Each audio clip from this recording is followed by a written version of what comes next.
Hello learners, एक बार फिर से आप सबका स्वागत है learn eco magic with Arif Shibli में। जैसा कि आप सब जानते हैं कि हम यहाँ पर एनटीए यूजीसी नेट पेपर 1 की तैयारी करते हैं और हम पिछले 15 लेक्चर्स से रिसर्च एप्टीट्यूड को कवर कर रहे थे। आज हमारा आखिरी लेक्चर है रिसर्च एप्टीट्यूड के ऊपर।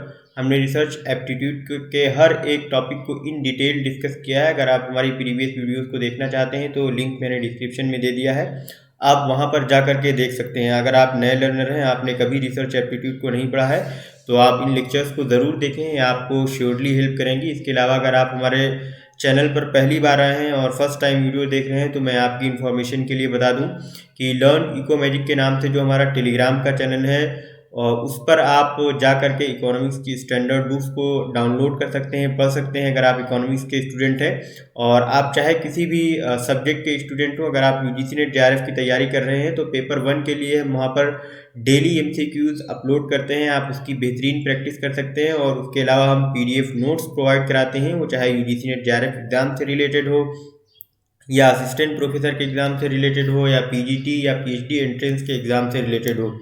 और आपकी इन्फॉर्मेशन के लिए मैं ये भी बता दूं कि हमारा लर्न इको मैजिक के नाम से जो इंस्टा का अकाउंट है उसको आप फॉलो कर लीजिए। हम यहाँ पर notifications, motivational quotes, fun facts और शॉर्ट नोट्स डेली बेसिस पे अपलोड करते हैं। तो मैं आपको एक बार फिर से ले चलता हूँ और नज़र डाल लेते हैं हम रिसर्च एप्टीट्यूड का जो सिलेबस है, तो देख लेते हैं इसमें क्या क्या है। जैसे आप देख सकते हैं इसमें रिसर्च है, उसकी मीनिंग, टाइप्स, कैरेक्टरिस्टिक्स और positivism and post positivistic approach क्या है रिसर्च के लिए, और रिसर्च के मेथड्स कौन कौन से होते हैं जैसे experimental, descriptive, historical, qualitative and quantitative, फिर स्टेप्स ऑफ रिसर्च, उसके बाद थीसिस एंड आर्टिकल राइटिंग और इसका क्या फॉर्मेट रहता है, रिफ्रेंसिंग की क्या स्टाइल होती है, और आईसीटी का रिसर्च में किस तरह से एप्लीकेशन करते हैं, लास्ट में रिसर्च एथिक्स। तो इन सारे ही टॉपिक्स को हमने in detail day wise lecture wise हमने इसको कवर किया है। अगर आप हमारे इन प्रीवियस लेक्चर्स को देखना चाहते हैं और इससे फ़ायदा उठाना चाहते हैं तो ज़रूर हमारे प्रीवियस लेक्चर्स की लिस्ट के ऊपर जाइए। मैंने प्ले लिस्ट में सारे ही 15 के 15 लेक्चर अपलोड कर दिए हैं, आप उनको जा करके देख सकते हैं और उससे एक अपनी अच्छी समझ बना सकते हैं रिसर्च एप्टीट्यूड के ऊपर। और मैंने इन सारे लेक्चर्स की जो पीडीएफ फाइल है वो अपने टेलीग्राम के चैनल पर भी अपलोड कर दी है, आप वहाँ से जा करके देख सकते हैं।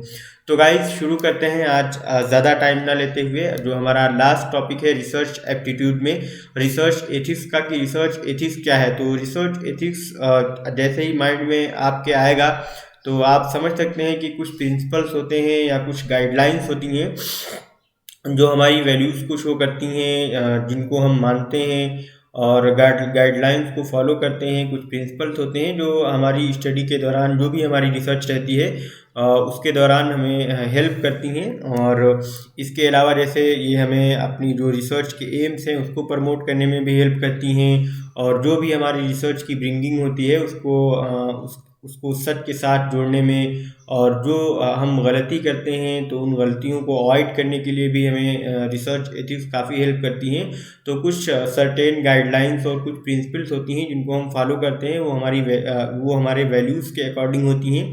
जो हमारी सोसाइटी में नॉर्म्स हैं और जो सोसाइटी की जो भी वैल्यूज़ हैं उनके अकॉर्डिंग रिसर्च एथिक्स होती हैं। हम आगे चल करके देखेंगे कि रिसर्च एथिक्स के कौन कौन से एलिमेंट हैं। तो जो रिसर्च एथिक्स का कॉन्सेप्ट है ये आपको और ज़्यादा क्लियर हो जाएगा। और जो हमारी रिसर्च एथिक्स रहती है ये बहुत सारी चीज़ों में हमें हेल्प करती है। जैसे मैंने अभी बताया कि जो हमारे रिसर्च के एम है उसको प्रमोट करने में हेल्प करती है, और जो भी हम स्टडी करना चाह रहे हैं उसमें जो भी हमसे गलती होती है उस गलती को अवॉइड करने में हमें रिसर्च एथिक्स हेल्प करती है। और जो भी हमारी वैल्यूज़ रहती हैं, जो कोलेबरेटिव वर्क होते हैं जैसे ट्रस्ट हो गया और अकाउंटेबिलिटी हो गई या म्यूचुअल रिस्पेक्ट हो गई, या एक तरह से कह सकते हैं फेयरनेस। तो ये कुछ हमारे एथिक्स के कुछ एग्जांपल्स हैं, जैसे ट्रस्ट हो गया, अकाउंटेबिलिटी हो गई, म्यूचुअल रिस्पेक्ट हो गई और फेयरनेस हो गए। तो ये कुछ कॉन्सेप्ट हैं जिनको प्रमोट करने में, या कुछ चीज़ें हैं जिनको प्रमोट करने में रिसर्च एथिक्स हेल्प करती है। और रिसर्चर को इसमें ये रिसर्च एथिक्स अकाउंटेबल बनाती है पब्लिक के लिए और सोसाइटी के लिए, कि जो भी रिसर्चर रिसर्च कर रहा है उसका पूरा ब्यौरा पब्लिक के पास हो या सोसाइटी के पास हो, कम से कम वो रीचेबल हो कि वो सही काम कर रहा है या नहीं कर रहा है, उससे पब्लिक का या सोसाइटी का कोई नुकसान तो नहीं हो रहा है।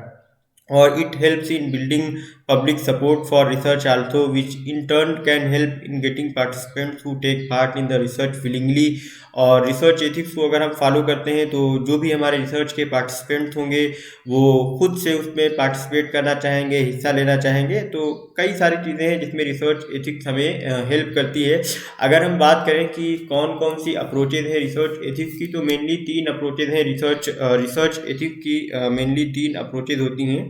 हम देख लेते हैं कि कौन कौन सी अप्रोचेज हैं वो। Sorry for disturbance. तो जो पहली अप्रोच है वो डियोंटोलॉजिकल अप्रोच है। जो सबसे पहली अप्रोच है डियोंटोलॉजिकल अप्रोच, तो इसमें हम क्या करते हैं, we should identify and use a universal code in making ethical decisions. This is an absolutist approach. तो जो हमारी डियोंटोलॉजिकल अप्रोच होती है इसमें हम कुछ यूनिवर्सल कोड बना देते हैं और हम मानते हैं कि जो जो भी वैल्यू, हम जो भी मेजरमेंट, जो कुछ भी हम सेट कर देते हैं और हम कहते हैं कि उसी नॉर्म को, उसी कानून को, उसी लॉ को फॉलो करना होगा। तो ये हमारी एक तरह से डियोंटोलॉजिकल अप्रोच हो जाती है जिसमें हम एक कोई यूनिवर्सल कोड फिक्स कर देते हैं और उसी यूनिवर्सल कोड के अकॉर्डिंग सारे ही डिसीजंस जो भी एथिक्स से रिलेटेड होते हैं वो लेते हैं। इसी वजह से कहा जाता है कि ये एक एब्सोल्यूटिस्ट अप्रोच है। इसमें हम कोई चेंज नहीं कर सकते हैं। वो जो भी हम नियम कानून बनाएंगे वो हर एक के लिए इक्वल होंगे, छोटा हो बड़ा हो, वो किसी भी सोसाइटी से आता हो, किसी भी रिलीजन से आता हो, किसी भी रीजन से आता हो। तो जहाँ से भी कोई भी वो आएगा, अगर वो कुछ नॉर्म्स बने हुए हैं, हमारे कुछ यूनिवर्सल कोड्स हैं, कुछ वैल्यूज़ हैं, तो उन वैल्यूज़ को फॉलो करना होगा हर एक के लिए। तो ये जो डियोंटोलॉजिकल अप्रोच है, इसी वजह से इसको कहा जाता है कि ये एब्सोल्यूटिस्ट अप्रोच है। इसको हम एब्सोल्यूटिस्ट अप्रोच कहते हैं। और जो हमारी दूसरी अप्रोच है रिसर्च एथिक्स की, वो यूटिलिटेरियनिज्म की अप्रोच है। यूटिलिटेरियनिज्म की जो अप्रोच है ये एक तरह से कॉस्ट एंड बेनिफिट एनालिसिस के ऊपर बेस्ड होती है। तो जो भी हमारी रिसर्च रहती है, जो भी हमारा प्रोजेक्ट रहता है, उसके ऊपर अगर हम रिसर्च करते हैं तो यूटिलिटेरियन का कहना है कि अगर उस रिसर्च के बेनिफिट्स, जो भी एक्सपेक्टेड बेनिफिट्स हैं, अगर उससे रिलेटेड रिस्क से ज़्यादा बेनिफिट है, एक्सपेक्टेड जो हमारा रिस्क है और जो हमारा एक्सपेक्टेड बेनिफिट है, अगर एक्सपेक्टेड बेनिफिट ज़्यादा है और एक्सपेक्टेड रिस्क कम है, तो हमारी रिसर्च वो एथिकल कहलाएगी। और अगर हमारा जो एक्सपेक्टेड रिस्क है स्टडी को लेकर के वो बहुत ज़्यादा है और उससे एक्सपेक्टेड जो बेनिफिट होने वाला है वो बहुत कम है, तो हमारी जो रिसर्च है यूटिलिटेरियन के अकॉर्डिंग वो एथिकल नहीं कहलाएगी। तो यूटिलिटेरियनिज्म का अप्रोच पूरा बेस है कॉस्ट बेनिफिट एनालिसिस के ऊपर, कि अगर किसी प्रोजेक्ट से या किसी रिसर्च से हमें ज़्यादा फ़ायदा मिल रहा है तो वो हमारी रिसर्च एथिकल कहलाएगी, इन कंपैरिजन ऑफ कि उसके साथ कितना रिस्क रिलेटेड है।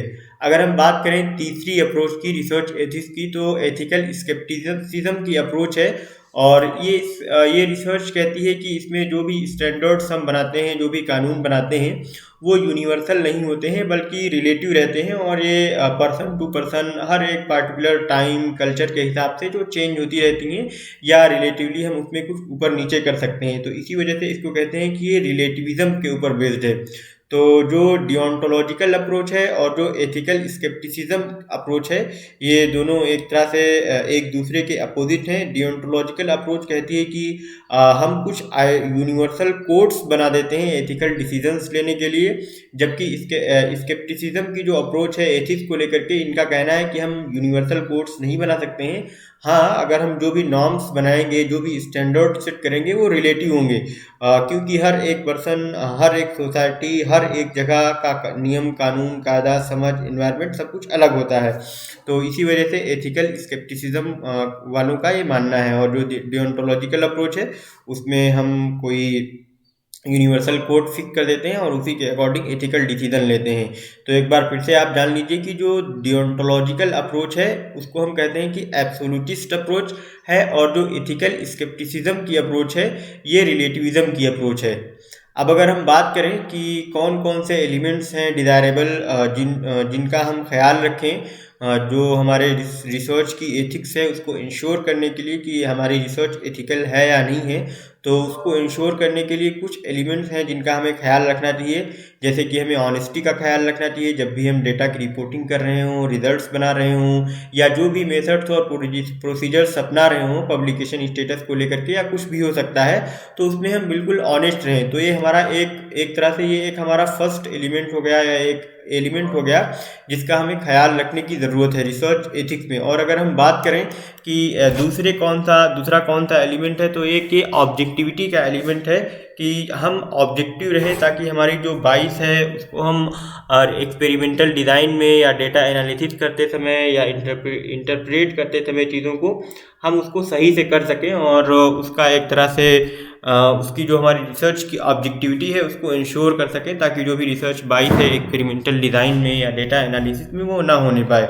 और अगर हम बात करें एक और की, तो इंटेग्रिटी, यानी कि जब भी हम ऐड करें तो कोई भी काम करें तो सिंसेरिटी के साथ काम करें, इंटीग्रिटी के साथ काम करें, और जो भी कंसिस्टेंसी ऑफ थॉट है वो बनी रहे हमारी। अगर हम बात करें एक और एलिमेंट की, तो इसमें केयरफुलनेस का एक एलिमेंट है कि हम केयरफुल रहें, केयरलेसनेस को या केयरलेस एरर्स को या कोई ऐसी जो मतलब जितने भी हम डॉक्यूमेंटेशन करते हैं तो उसमें हम किसी चीज़ को नेग्लिजेंस करने से या अवॉइड करने से बचें, और गलतियों केयरलेस होने की वजह से जो गलतियां होती हैं उनसे हम बचें। तो हम अगर केयरफुल रहते हैं तो हमारी जो भी रिसर्च रहती है वो कहते हैं कि वो एथिकल रिसर्च हो जाएगी। अच्छा, एक चीज़ और है कि इसमें मोस्ट सबसे ज़्यादा जो चीज़ पूछी जाती है एथिक्स से रिलेटेड रिसर्च में है, वो है कि respect for intellectual property rights. जो भी इंटेलेक्चुअल प्रॉपर्टी राइट्स हैं उसकी हमें रिस्पेक्ट करनी चाहिए। जैसे अगर किसी ने पेटेंट करा लिया है या कोई कॉपीराइट है या other forms of intellectual property, तो ये कुछ मैं आपको बता दूं, जो पेटेंट होता है, जैसे हमने कोई रिसर्च की किसी टॉपिक के ऊपर या कुछ ईजाद किया, कोई नई चीज़ बनाई, तो हम उसका अपना क्रेडिट लेने के लिए हम उसके ऊपर पेटेंट करा लेते हैं, ताकि कोई दूसरा बंदा ये दावा ना कर सके कि उसने ये चीज़ ईजाद की है। या कोई भी चीज़ अगर हम कोई नया काम करते हैं तो उसके लिए पेटेंट करा लेते हैं। तो जिन लोगों ने भी पेटेंट कराया हुआ है या जिसके पास भी कॉपीराइट्स हों, तो उसका हमें उल्लंघन नहीं करना चाहिए, हमें रिस्पेक्ट करनी चाहिए इंटेलेक्चुअल प्रॉपर्टी राइट्स की, पेटेंट्स की। अगर किसी ने कोई बुक लिखी है, कोई पोइट्री लिखी है, तो जिसकी भी हो या जिसकी भी रिसर्च हो, हमें उसके नाम पर ही रहने देनी चाहिए, हमको उसमें मिक्सअप नहीं करना चाहिए। और एक और अगर एलिमेंट की हम बात करें कॉन्फिडेंशियलिटी की, तो जो भी हम कम्युनिकेट करते हैं रिसर्च के दौरान या जो भी हमारे पर्सनल रिकॉर्ड्स होते हैं या प्राइवेसी इश्यूज जितने भी होते हैं, तो जो कुछ भी हमारे पास आए हम उसको कॉन्फिडेंशियल रखें। अगर हमारे पार्टिसिपेंट्स कहते हैं कि हमारा नाम, पता और तमाम सारी जो पर्सनल डिटेल्स होती हैं उसको कॉन्फिडेंशियल रखा जाए, तो जो भी रिसर्चर होता है उसको इंश्योर करना चाहिए कि वो कॉन्फिडेंशियलिटी का प्रॉपर इम्प्लीमेंटेशन करे। और इसके अलावा अगर हम और भी बात करें कुछ और एलिमेंट्स की, तो इसमें हम कह सकते हैं कि हम लीगैलिटी को इंश्योर करें कि ताकि हमारा जो कोई भी काम है वो हमारे नियम कानून या जो भी गवर्नमेंट की पॉलिसीज़ हैं या इंस्टीट्यूशंस की पॉलिसीज़ हैं उसके खिलाफ ना हो। तो इसी वजह से हमारी रिसर्च लीगल एस्पेक्ट से भी ट्रू होनी चाहिए। और एक हम जो भी पब्लिकेशन कराएं वो रिस्पॉन्सिबल पब्लिकेशन कराएं जो एम करता हो सोसाइटी की सर्विस करने के लिए, और वेस्टफुल और डुप्लीकेटिव पब्लिकेशन से हमें बचना चाहिए। और उसके अलावा हमें रिस्पॉन्सिबल मेंटरिंग भी करनी चाहिए कि जब भी हम रिसर्च स्टूडेंट्स को, अगर ऐसा तो है नहीं कि सिर्फ जो रिसर्चर रहता है सिर्फ उसी की पूरी जिम्मेदारी होती है, तो जो रिसर्चर का जो गाइड रहता है, जो प्रोफेसर या जो कोई भी इंसान पीएचडी करवाता है, गाइड करता है, तो उसको रिस्पॉन्सिबल मेंटरिंग करनी चाहिए और सही से गाइड करना चाहिए स्टूडेंट को, और उसको भी इन सारी चीज़ों का ख्याल रखना चाहिए। और अगर हम बात करें कि रिसर्च के दौरान हमें कलीग्स की रिस्पेक्ट करनी चाहिए और सबके साथ अच्छा व्यवहार करना चाहिए, हमारी रिसर्च की वजह से किसी को नुकसान ना पहुंच रहा हो। और उसमें इसके अलावा सोशल रिस्पॉन्सिबिलिटी भी होनी चाहिए, यानी कि जो कुछ भी हम काम कर रहे हैं, जो भी रिसर्च कर रहे हैं, तो उस रिसर्च का मकसद ये होना चाहिए कि हम उससे सोसाइटी की हेल्प करेंगे, सोसाइटी को सर्व करेंगे। और जो भी उससे रिलेटेड डिफरेंट स्टेक होल्डर्स होंगे, स्टेक होल्डर से मतलब वो कि जो भी उस रिसर्च से या उस प्रोजेक्ट से रिलेटेड जितने भी पर्सन्स होंगे, वो हो सकता है ऑफिशियल्स हों या हो सकता है टीचर्स हों या इंडस्ट्रियलिस्ट हों या कोई एक आम नागरिक हो, तो जितने भी स्टेक होल्डर्स हो उनको और सोसाइटी को सर्व करने के मकसद से हमें अपनी रिसर्च करनी चाहिए। इसी वजह से कहते हैं कि हमको इन एलिमेंट्स का ध्यान रखना चाहिए सोशल रिस्पॉन्सिबिलिटी का। तो इसमें सोशल रिस्पॉन्सिबिलिटी का मतलब ये है कि it means to serve the society and different stake holders. और इसके अलावा हमें नॉन डिस्क्रिमिनेटरी बिहेवियर अपनाना चाहिए, हमको किसी के साथ भेदभाव नहीं करना चाहिए, वो चाहे हमारे कलीग्स हों या स्टूडेंट हों। और ना ही हमको सेक्स के आधार पे किसी के साथ डिस्क्रिमिनेशन करना चाहिए, ना रेस के आधार पे।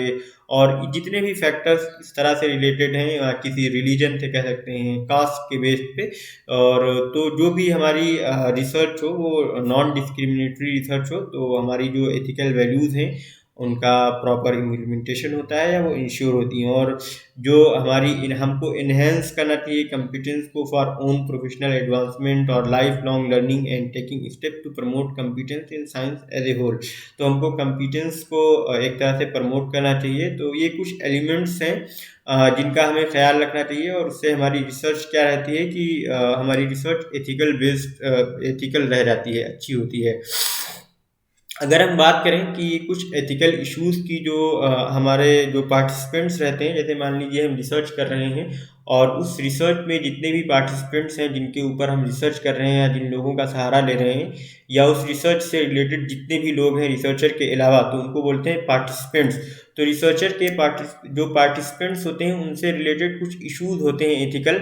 जैसे कि जब भी हम किसी के साथ रिसर्च करें, कोई सर्वे कर रहे हों या कोई इन्फॉर्मेशन ले रहे हों, तो सबसे पहली चीज़ कि हमें उनका कंसेंट लेना चाहिए, उनकी मंजूरी लेनी चाहिए कि क्या आप तैयार हैं कि नहीं तैयार हैं, क्या आप इस रिसर्च का पार्ट बनना चाहते हैं कि नहीं बनना चाहते हैं। तो हमें पार्टिसिपेंट्स का कंसेंट ज़रूर लेना चाहिए, उनसे मंजूरी ज़रूर लेनी चाहिए, उनकी मर्ज़ी होनी चाहिए, तभी हमको रिसर्च करना चाहिए। और इसके अलावा हम कुछ ना कुछ इंसेंटिव भी प्रोवाइड कराएं जो हमारे पार्टिसिपेंट रहते हैं। और अगर हम कोई सेंसिटिव इन्फॉर्मेशन ले रहे हैं तो उसका ख्याल रखें कि उसकी फीलिंग्स हर्ट ना हो, या उसको कहीं पब्लिश ना करें ऐसी जगह पे जिससे उसको नुकसान हो। और जितने भी कहते हैं, इसी वजह से कहते हैं कि जो पॉसिबिलिटी ऑफ कॉजिंग हार्म है टू द पार्टिसिपेंट्स, तो उसको हमें पार्टिसिपेंट्स के साथ खुले दिल के साथ डिस्कस करना चाहिए कि इस रिसर्च की वजह से हो सकता है आपको ये पॉसिबल नुकसान हो, क्या आपके इसके लिए तैयार हैं कि नहीं तैयार हैं। तो इन सारी चीज़ों को डिस्कस कर लेना चाहिए जो भी हमारे पार्टिसिपेंट रहते हैं। तो हमारी जो जो एथिकल वैल्यूज़ होती हैं वो इंश्योर हो जाती हैं हमारी रिसर्च को, और वो अच्छा बनाती हैं। और इसके अलावा फिर से वही बात कि जो भी हमारे पार्टिसिपेंट्स हैं हम उनकी इन्फॉर्मेशन को, उनकी प्राइवेसी को कॉन्फिडेंशियल बनाए रखें, और किसी पब्लिक प्लेटफॉर्म पे खुलेआम उसको हम जाहिर न करें। अगर हम बात करें, ये तो कुछ एथिकल इश्यूज हो गए थे पार्टिसिपेंट से रिलेटेड। कुछ इश्यूज होते हैं एथिकल जो रिसर्चर को भी ख्याल रखना चाहिए या रिसर्चर से ही रिलेटेड होते हैं। जैसे कि एक हो गया अवॉइडिंग बाइस। रिसर्चर को अब बाइस नहीं होना चाहिए, किसी एक चीज़ के प्रति उसका झुकाव नहीं होना चाहिए। जैसे कि मान लीजिए कि वो किसी जगह पे गया है, रिसर्च कर रहा है और वो उसका नेटिव प्लेस है, तो वो अपने नेटिव प्लेस को रिसर्च के ज़रिए बहुत अच्छा दिखाने की कोशिश कर रहा है, तो उसका एक बाइस हो गया, रिसर्च बाइस हो गया। या वो किसी पार्टिकुलर रिलीजन से या किसी कास्ट से भी अगर ताल्लुक़ रखता है तो उसके प्रति वो बाइस नहीं होना चाहिए। तो जो रिसर्चर है उसको बाइस को अवॉइड करना चाहिए, और जो भी प्रोविज़न है या डिप्राइवेशन ऑफ ट्रीटमेंट है उसको उसका ख्याल रखना चाहिए कि किसी को उसका नुकसान ना हो। और उसको बचना चाहिए कि एक इनअप्रोप्रिएट रिसर्च मेथडोलॉजी से, जो भी रिसर्च की मेथडोलॉजी है तो उसको ख्याल रखना चाहिए कि वो कोई गलत या इनअप्रोप्रिएट का मतलब होता है कोई ऐसी चीज़ जो सही ना हो। तो कोई इनअप्रोप्रिएट रिसर्च मेथडोलॉजी को इस्तेमाल नहीं करना चाहिए, उसको यूज़ नहीं करना चाहिए रिसर्चर को।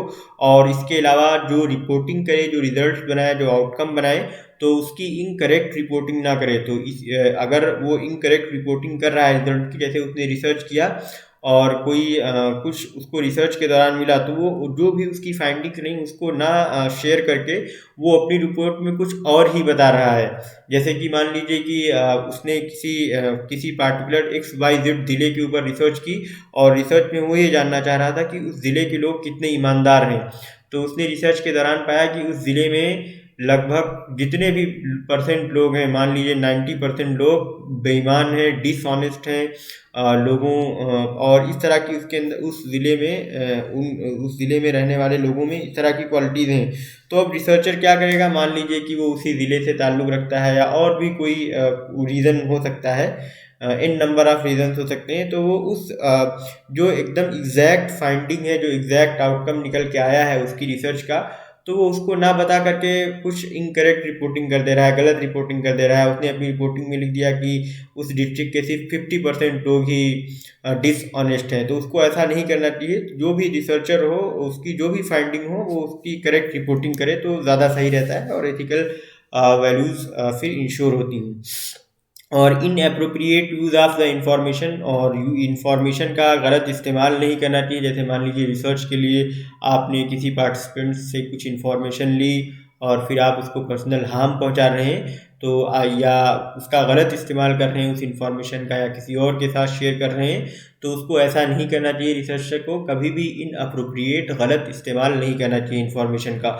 और कुछ और कीवर्ड्स हैं इथिकल वैल्यूज से रिलेटेड, जो रिसर्चर से रिलेटेड है, जैसे फैब्रिकेटिंग बिहेवियर हो गया, फाल्सिफिकेशन हो गया, प्लेजियरिज्म हो गया, या मल्टीपल ऑथरशिप हो गई, या डुप्लीकेट एंड पार्शियल पब्लिकेशन हो गया, या पीयर रिव्यू हो गया। तो ये कुछ कीवर्ड्स हैं जिसका ख्याल रखना चाहिए। फाल्सिफिकेशन से बचना चाहिए, गलत कामों से बचना चाहिए। प्लेजियरिज्म यानी कि किसी और की रिसर्च या किसी की बुक को एज इट इज़ नहीं छाप देना चाहिए, किसी और की रिसर्च को अपने नाम से पब्लिश ना करवाए। और मल्टीपल ऑथरशिप से बचे। मल्टीपल ऑथरशिप भी बहुत इंपॉर्टेंट रोल प्ले करती है रिसर्च एथिक्स को इंश्योर करने में। कई बार क्या होता है कि एक बुक को 3 लोगों ने मिल करके लिखा, और एक्चुअल में होता यह है कि वो 3 लोग नहीं लिखते हैं, बल्कि वो एक ही बंदा वो बुक लिख रहा होता है, लेकिन वो मल्टीपल ऑथरशिप के चक्कर में वो 2 और लोगों का नाम दे देता है, जबकि उन 2 लोगों ने काम नहीं किया होता है उस बुक में। तो मल्टीपल ऑथरशिप से, इस तरह की मल्टीपल ऑथरशिप से बचना चाहिए। रिसर्चर को इंश्योर करना चाहिए कि जितने लोग ट्रूली उस रिसर्च में जुड़े हुए थे, या उस रिसर्च में जिन्होंने हेल्प की, जिन्होंने भी काम किया, तो उनका ही सिर्फ नाम दे, ऑथरशिप में वही लोग शामिल हों।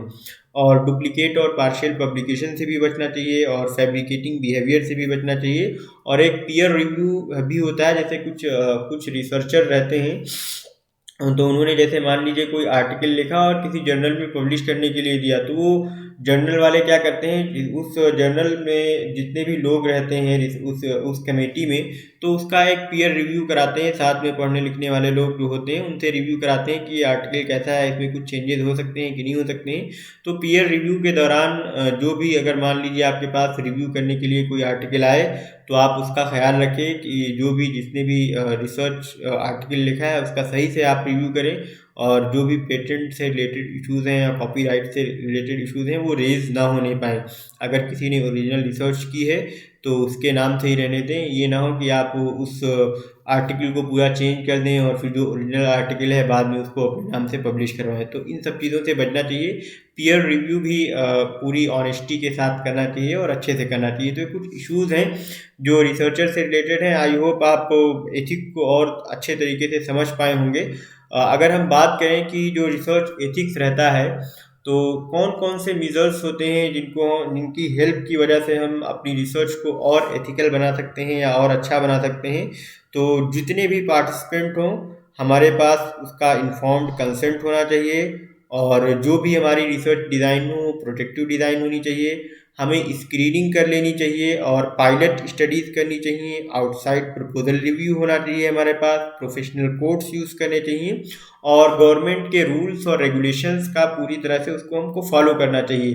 जैसे अगर हम बात करें पायलट स्टडीज़ की, तो पायलट स्टडीज़ में क्या होता है कि मान लीजिए कोई प्रोजेक्ट है, और हम उसको पूरी सोसाइटी के ऊपर या पूरी कंट्री में उसका हम इम्प्लीमेंटेशन करना चाह रहे हैं, लेकिन हमको पता नहीं है वो प्रोजेक्ट ऐसा है, वो अनप्रूवन है, अभी प्रूव नहीं हुआ है कि उस प्रोजेक्ट के कितने फ़ायदे होंगे या कितने लोगों को उससे फ़ायदा हो सकता है। तो हमको क्या करना चाहिए, पायलट स्टडीज़ करनी चाहिए। यानी कि एक छोटे से हिस्से पर पूरी कंट्री में स्टडी ना करके, मान लीजिए किसी कंट्री में एक स्टेट सेलेक्ट कर लें और उस पूरे स्टेट पर भी ना इम्प्लीमेंट करके उस स्टेट के किसी डिस्ट्रिक्ट को, फिर किसी डिस्ट्रिक्ट के किसी छोटे से गांव या कस्बे के ऊपर पहले स्टडी कर लेनी चाहिए।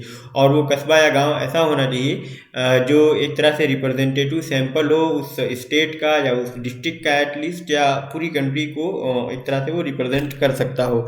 यानी जो भी पॉपुलेशन हमारे रिलेटेड है, तो उसको रिप्रेजेंट करता हो जो भी हम सिलेक्ट करें सैंपल। तो इसी वजह से कहते हैं कि पायलट स्टडीज़ कर लेनी चाहिए किसी प्रोजेक्ट का पूरी तरीके से इम्प्लीमेंटेशन करने के लिए। तो ये कुछ चीज़ें हैं, इनको हमको इन्फॉर्म कंसेंट का ख्याल रखना चाहिए। हमारी जो रिसर्च डिज़ाइन हो प्रोडक्टिव हो, हमें स्क्रीनिंग कर लेनी चाहिए कि कौन लोग एक्चुअल में पार्टिसिपेट करना चाहते हैं रिसर्च में, कौन लोग नहीं पार्टिसिपेट करना चाहते हैं, या जो लोग भी आना चाहते हैं वो पूरे दिल से आ रहे हैं कि नहीं आ रहे हैं, और अनरिलेटेड पर्सन के ऊपर हम रिसर्च ना करें।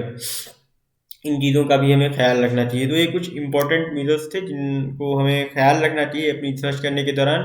तो आप मुस्कुराइए ढेर सारा, क्योंकि ये हमारा लास्ट लेक्चर था रिसर्च एप्टीट्यूड के ऊपर और हमारी रिसर्च एप्टीट्यूड की यूनिट कंप्लीट हो गई है। इसमें अगर कुछ एक दो छोटे टॉपिक्स रह गए होंगे तो मैं एक 3 मिनट कॉन्सेप्ट सीरीज लॉन्च कर रहा हूँ रिसर्च एप्टीट्यूड के ऊपर, तो मैं उनमें उस टॉपिक को कवर कर दूंगा। तो thank you so much guys for watching, और बने रहिए आप लर्न इको मैजिक के साथ। अब तो रिसर्च एथिक्स भी ख़त्म हो गया है। अब जो हमारी नेक्स्ट यूनिट होगी वो लॉजिकल रीजनिंग की होगी, और वो हम इंशाल्लाह 22 फरवरी से स्टार्ट करेंगे, और उसके साथ साथ हम माइक्रो इकोनॉमिक भी 22 फरवरी से लेकर के आएंगे आप सबके लिए। तब तक के लिए आप लर्न इको मैजिक को लाइक करें, शेयर करें, सब्सक्राइब करें। अगर आपने नोटिफिकेशन बिल को प्रेस ना किया हो तो प्लीज़ नोटिफिकेशन बिल को प्रेस कर लीजिए, ताकि आपको नोटिफिकेशन सबसे पहले मिल सके और आप उस वीडियो से फ़ायदा उठा सकें। इसके अलावा अगर आपने हमारा टेलीग्राम का चैनल सब्सक्राइब ना किया हो तो प्लीज़ सब्सक्राइब कर लें, और इंस्टा के अकाउंट को भी फॉलो करें ताकि आप को लेटेस्ट अपडेट मिल सके। Thank you so much for watching.